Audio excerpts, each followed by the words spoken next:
வணக்கம் viewers, welcome to Shanti kitchen. இன்றைக்கி சாந்தி கிச்சனில் என்ன பண்ண போகிறேன்னா பாறை மீன் குழம்பு எப்படி பண்ணலான்னு பார்க்கலாம் வாங்க. ஈஸியாகவும் டேஸ்டியாகவும் பண்ணிடலாம்.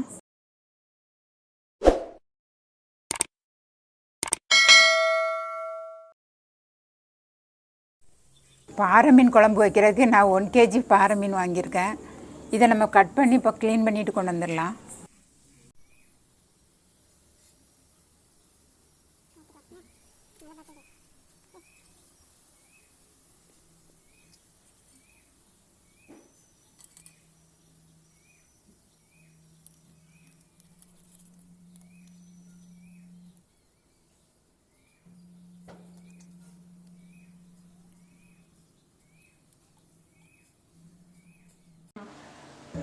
இப்போ ஒரு மிக்ஸி ஜார் எடுத்து அதில் ஒரு 150 கிராம் சின்ன வெங்காயம் சேர்த்துக்கலாம்.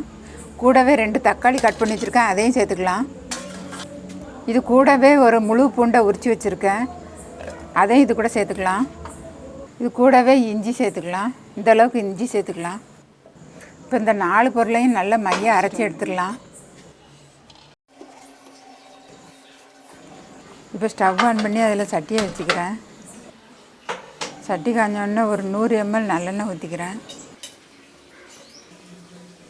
எண்ணெய் காஞ்சோடனே 1 ஸ்பூன் கடுகு பொரிஞ்சதுக்கப்புறமா 1 ஸ்பூன் வெந்தயம் போட்டுக்கலாம். வெந்தயம் லேசாக செவந்ததுக்கப்புறமா 2 கொத்து கருவேப்பிலை சேர்த்துக்கலாம்.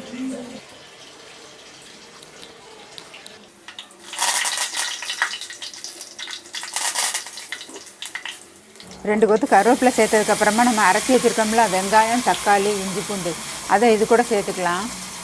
சேர்த்து 2 நிமிஷம் நல்லா குக் பண்ணிக்கலாம். எண்ணெய்லாம் பிரிஞ்சு வர்ற வரைக்கும் குக் பண்ணிக்கலாம். பச்சை வடை போய் எண்ணெய் பிரிஞ்சு வரணும், அது வரைக்கும் குக் பண்ணிக்கலாம்.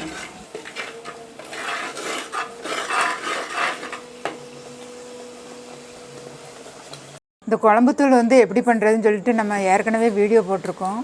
அது கீழே டெஸ்கிரிப்ஷன் பாக்ஸில் கொடுத்துருக்கேன், போய் பார்த்துக்கோங்க.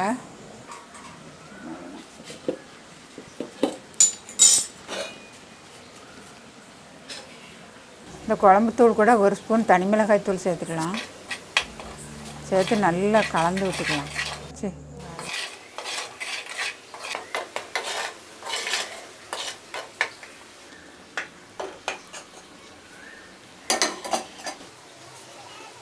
மசாலா நல்லா கலந்ததுக்கப்புறமா முருங்கைக்காய், கத்திரிக்காய் சேர்த்துக்கலாம்.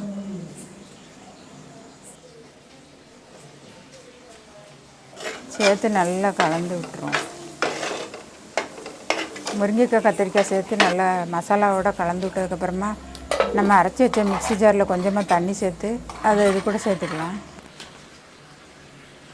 ஒரு எலுமிச்சங்காய் அளவுக்கு புளியை எடுத்து கரைச்சி வச்சுருக்கேன், அந்த புளி தண்ணியை இது கூட சேர்த்துக்கலாம். புளி தண்ணியை ஊற்றி நல்லா கொதிச்சதுக்கப்புறமா நம்ம கட் பண்ணி வச்சுருக்கிற மாங்காய் துண்டுகளை சேர்த்துக்கலாம்.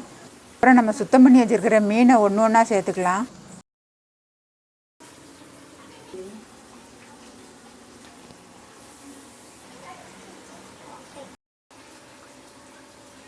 மீனை சேர்த்ததுக்கப்புறமா குழிக்கரண்டி போடக்கூடாது, இந்த மாதிரி இலக்கரண்டியை வச்சு லைட்டாக எடுத்து விடணும், லைட்டாக கலந்து விடணும். அவ்வளோதாங்க. மீன் சேர்த்ததுக்கப்புறமா ஒரு 5 நிமிஷம் கொதிக்கட்டு, மூடி வச்சிடலாம்.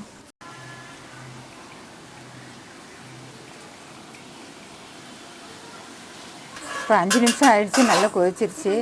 இப்போ நம்ம இது கூட கடைசியாக உப்பு சேர்த்துக்கலாம்.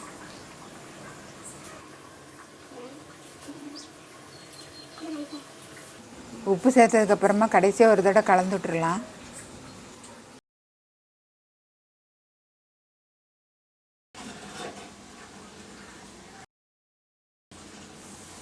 கடைசியாக கலந்து விட்டதுக்கப்புறமா ஸ்டவ்வை ஆஃப் பண்ணிடலாம். நான் 1 கிலோ மீனில் 3/4 கிலோ குழம்புல போட்டுட்டு ஒரு 1/4 கிலோ மீனை பொரித்து எடுத்திருக்கேன்.